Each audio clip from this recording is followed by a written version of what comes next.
Bismillahirrahmanirrahim. Assalamualaikum warahmatullahi wabarakatuh. Perkenalkan, nama saya Nurudin dengan NIM 3221099. Baiklah, pada pertemuan hari ini saya akan membacakan penjelasan tentang Ibnu Taimiyah.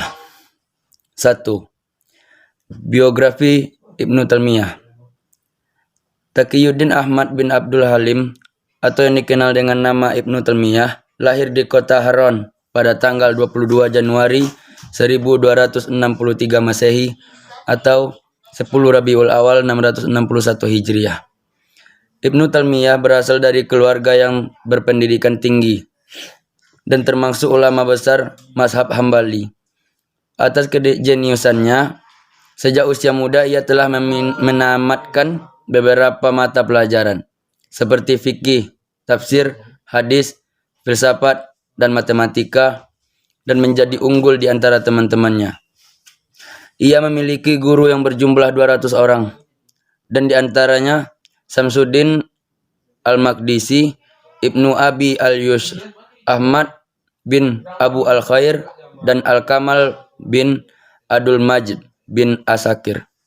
Karim 2006 351. Dengan pemikirannya dan dianggap revolusioner dan pembaharu serta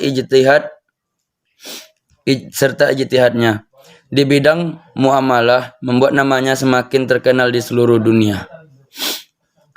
Dalam kehidupan politik, ia pernah dipenjara sebanyak 4 kali.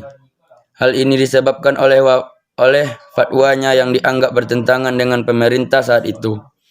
Ketika ia dipenjara, ia banyak menghabiskan waktu untuk menulis dan mengajar.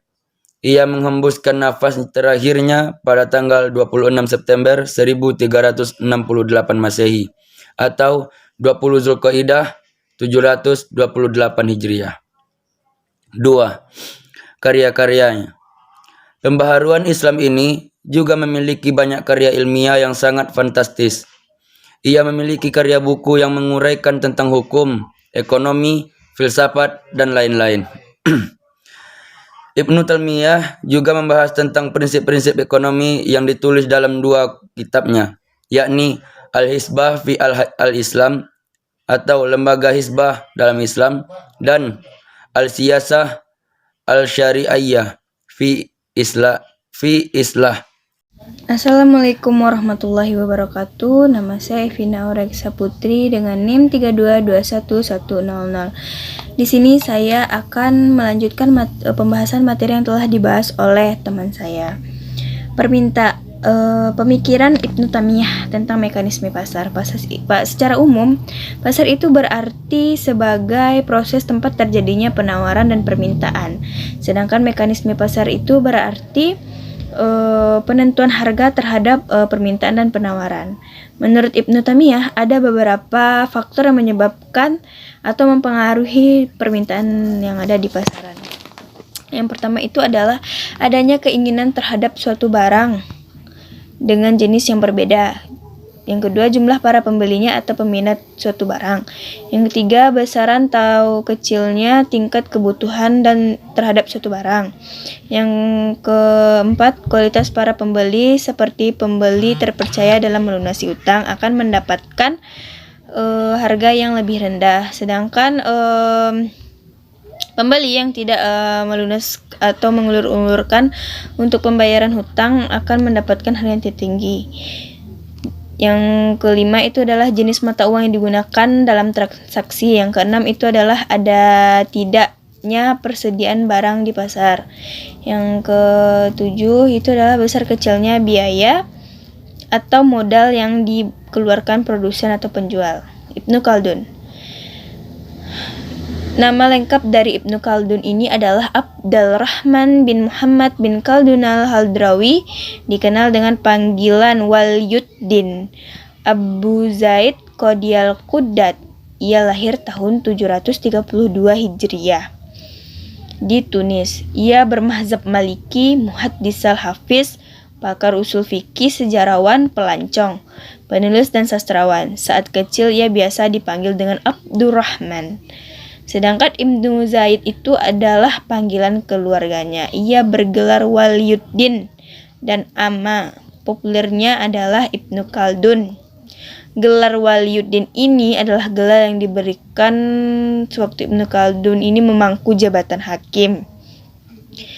Sebutan Alma di depan ini menunjukkan bahwa ia itu memiliki gelar sarjana tinggi. Mengenai tambahan nama belakangnya yaitu Al-Maliki, itu berhubungan dengan mazhab yang dianutnya dalam ilmu fikih. Assalamualaikum warahmatullahi wabarakatuh. Saya Dekasiana Tova, NIM 3221098 akan membacakan materi mengenai pemikiran ekonomi Ibnu Khaldun. 1. Persoalan ekonomi. Soal ekonomi ini dibicarakan oleh Ibnu Khaldun dalam bukunya yaitu Al-Muqaddimah. 2. Usaha pribadi dan perusahaan umum. Pembagian ini ternyata juga ada di kalimat-kalimat yang dipakai oleh Allah, yaitu dalam surat Al-Hud. 3. Mata uang memegang peranan penting, yaitu Ibnu Khaldun hidup di zaman di mana mata uang sudah menjadi alat penghargaan. 4. Soal-soal ekonomi dalam pasal 33. 5. Al-Muqaddimah Ibnu Khaldun atau sumber pembangunan Eropa.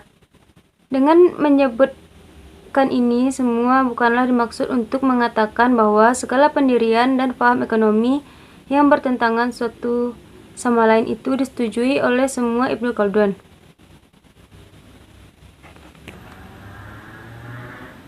Karya Ibnu Khaldun itu menjadi lampu di tengah-tengah kegelapan atau ibarat bintang di alam cakrawala yang telah memberi pedoman bagi teori-teori ekonomi Eropa, khususnya di teori internasional pada umumnya. Sekian materi dari saya. Assalamualaikum warahmatullahi wabarakatuh.